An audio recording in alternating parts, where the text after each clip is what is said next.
Hey guys, welcome to Mama C's Vlogs. Today I'm going to be talking to you guys about tips for first time mothers. Yes, so let's get right into the video. So I myself was a first time mother. Now my daughter is 3 years old, and I decided to come on and talk to you guys about tips for being a first time mother. I know that I needed all the help I could get, all the advice, all the support. So I thought I'd just come on and talk to you guys about it.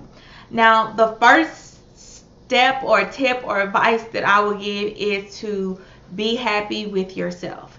And the reason why I say that is because your body is about to go through some changes. I mean, after having a kid, your body is in a totally different place than when it was 10 months ago. So your body is going to go through some changes. So you have to be willing to accept that and to be happy with that. Knowing that the reason why your body or your weight is at this certain number is because you were blessed to give birth to a beautiful child. So try not to be so hard on yourself about your weight. I know me personally, I'm still dealing with that, but I'm trying to just be more happy with myself and accept the fact that if I work hard enough, I can get my body back down to where it was before I had a child. The second thing I want to talk about is knowing that you will be very overwhelmed, and accept that, because I know personally I was so overwhelmed, and I think part of it is because you're so tired, you're sleep deprived, your hormonal issues is going on, and it's a lot going on for a first time mom. I know my first whole, I guess I wouldn't say tantrum, but cry that I did. Me and my mother, we had took my daughter out for the first time, besides her going to her doctor and getting her shots, but taking her shopping for the first time. We took her to the mall, and we were doing great. I finally got out of the house. I was feeling comfortable with getting her out for the first time, and I picked her up because she was really irritated and crying a little bit. So I picked her up, and when I picked her up, she had messed all on herself. It was all up her back and her hair. I mean, it was the most. In her car seat, it was just, and we were in the mall, and this was my first time being out with her, and I thought I was doing something good.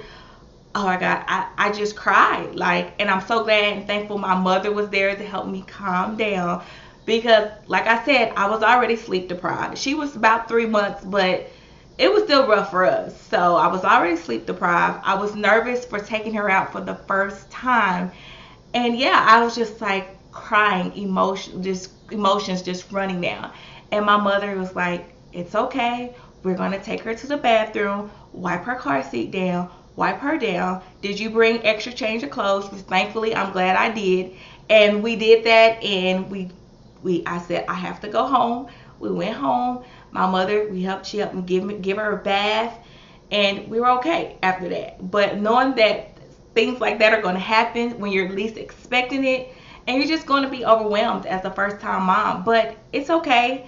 Just take a deep breath and everything will be okay. I promise you, it gets better. So you just gotta be ready to know that you're gonna have your moments where you're just overwhelmed to the max, but it will be okay. Another tip is to let people help you.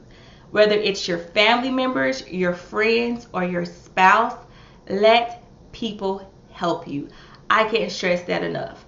I know for me personally, if it wasn't for my family helping me and my friends helping me, just coming by, talking to me, sometimes when the baby is that young, there's not a lot that others can do, as far as I know I was breastfeeding my daughter, so they couldn't really feed her, but just having friends there to talk to me when I couldn't get out and let me know how the world outside the house was, how everything was going.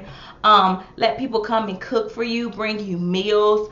I know my mother and my mother-in-law was a big help. They came and helped clean up. I mean, just little things like that. I know we as women and mothers, sometimes we tend to figure, well, this is my house. This is what I'm supposed to be doing. I do all this. But in this situation, you're going to need all the help that you can get. So like I said, whether it's your friends, your spouse, your family members, let them help you. Let them help you out a lot because you will need it so much. Another thing is to realize that your sleep, like I said, it will never be the same. Like, I don't think I slept like before I had my child. Since I had her, like I can't remember sleeping like that. And now that she's 3 and she sleeps through the night, she goes to bed between 8 and 8:30, but she sleeps through the night. But I'm still like a light sleeper. I never was a light sleeper, so she can like move in her own bedroom and I can just hear it. Like any little move she makes, I can just hear it. I can't describe it, but it's like my sleep has never been the same. Like I don't have deep sleep like I used to before I have a child. And I just think that is just being a parent. I hear dads are the same way. I mean, I just think you're so used to when they were little, you know, going in there checking on them, which I still do. I go in and check on my daughter. I don't know if it'll ever go away, but it's just something I do. I'm comfortable with that to make sure that she's okay. So, but like I said, knowing that your sleep will change, especially when they are newborns, like to know that, you know, when you used to sleeping all through the night, well, when they're newborns, they don't sleep the whole night through. You know, they'll get up to feed every 2 to 4 hours, and you got to be ready because it's coming. So just to know that your sleep will be different, but you'll get sleep, but it won't be as much as you did before you had a baby if you slept a lot before you had a child. And also, realizing that when you do return back to work, when. And the reason why I say that is because I know for me instantly, I was able to take a whole year off. So I breastfed. And I guess this tip is really for breastfeeding mothers. Say if you are returning to work in 6 weeks and you only have 6 weeks, and in 6 weeks after having your baby, you're going back to work. Well, and if you're breastfeeding, a tip that I would say personally, just my own personal opinion, is continue to breastfeed your baby as long as you need to, even after the 6 weeks, but also introduce them to the bottle. And I'm not saying like formula. What I'm saying is when you put the pump into the bottle so that way they'll be able to drink out of a bottle. So when it's time for you to go back to work, or when it's time for, say you and your spouse, your husband want to have date night, people can watch the child. And the reason why I say this is, say for example, if you did nothing but breastfeed your child, just breastfeed them, they didn't drink out of the bottle, they didn't do nothing, it was only you that were feeding them, which is not a bad thing. I think that is a great thing. That is a great bond. I did it. I think it's awesome. But if you're going to be returning back to work, that means the child will not be with you 8 hours or 10 hours out of the day. So that means it will be with somebody else's care. So that person is going to have to feed your child. And if your child is not used to being fed through a bottle, then it might be difficult for that caretaker to feed that child, which means it may be difficult for your child to go to daycare, or you're going to be at work at your desk and they're going to be calling you like, Mom, you need to come and get your child because it's just not eating. And you don't want that stress on you or your daycare provider or even your baby. You want your baby to be comfortable as possible. So my personal opinion will be to continue to breastfeed how long as you want, how many times during the day. But when you do pump, try to pump a little bit more and feed the baby through the bottle. So that way when the baby does go to daycare, it'll already know that someone else can feed him or her, and it'll be comfortable with that. Another thing is to realize that your life is going to change. And I would say it's not going to change in a bad way. I know mine didn't. I know having my daughter is the best thing in my world. She is my world. And I'm so thankful for her. So just to know that your life is going to change. I know for first-time mothers, for me personally, it was a life-changing thing because I was so used to being my husband. We was almost married for 5 years before my daughter came. So, you know, it was a huge adjustment for us. I mean, we love her to death, but it was a huge adjustment as far as we were used to, if we want to get up and leave and go here and there, we could do that. But now when you have a child, it's a little different. If you don't take that child with you, you have to make sure that you have the proper child care, so they will be with the babysitter or a family member while you're doing whatever you and your spouse want to do. And also to know that, I guess when I say your life would change, me personally, I am a very tidy person. I like my house a certain way. And I remember before I had my daughter, I would have a cleaning schedule on my own house. I worked full time, so I had a cleaning schedule. On this day, I cleaned this. On this day, I cleaned that. I did this. I washed this. I did laundry on this day. Well, when my daughter came, she kind of wrote my schedule for me. So, you know, especially when you're a first time mom and your sleep is a little off and you normally do laundry on this day or clean up on that day. Well, if you're so tired and you've been taking care of the baby all day, you might be tired and may not be able to do your daily chores or your weekly chores on a certain day.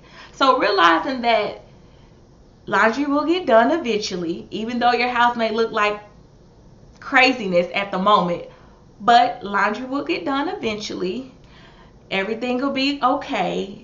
And just go with the flow. Like now, I come home and sometimes my house is a little scary looking, and I just say, okay, it's not messy. I use the saying, it's just lived in. That's what I keep telling myself.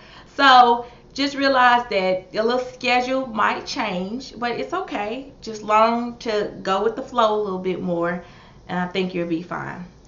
And another big tip I like to tell myself personally is don't lose yourself. And what I mean by that is, yes, you are this person's mother. Like I am Natalie's mother. I love being Natalie's mother. But I'm also still C. Like I still like certain things. I still like to have me time. I still try to do some of the things that I used to do before I had a child. So I won't feel like I'm just this person's mother. Because we as women, we are a lot of things. And mother is one of the best things for me personally. But that's not the only thing I am. You know, I'm a wife, I'm a friend, you know, I'm many other things, a sister, a lot of things. So try not to lose yourself into just being a mom, because there's so much more that you are. And your children would appreciate that too, because they'll see that you're more happier, you're still doing the things that you want to do, but yet you're still making time for them because they are your number one priority. So you guys, I hope those tips, advice / helpful things helped you to be able to just enjoy being the first time mother. I know there's so many different books you can read. There's so many he say, she say different things, or how certain people did it back then or how people do it now. But I think if you just calm down, don't let the overwhelmness overtake you, then you will be a great first time mother. So I hope this helped some of you guys who are pregnant, who are wanting to get pregnant, who just had a baby and is feeling overwhelmed. I hope these tips helped you. And until next time, I'll see you guys later. Bye.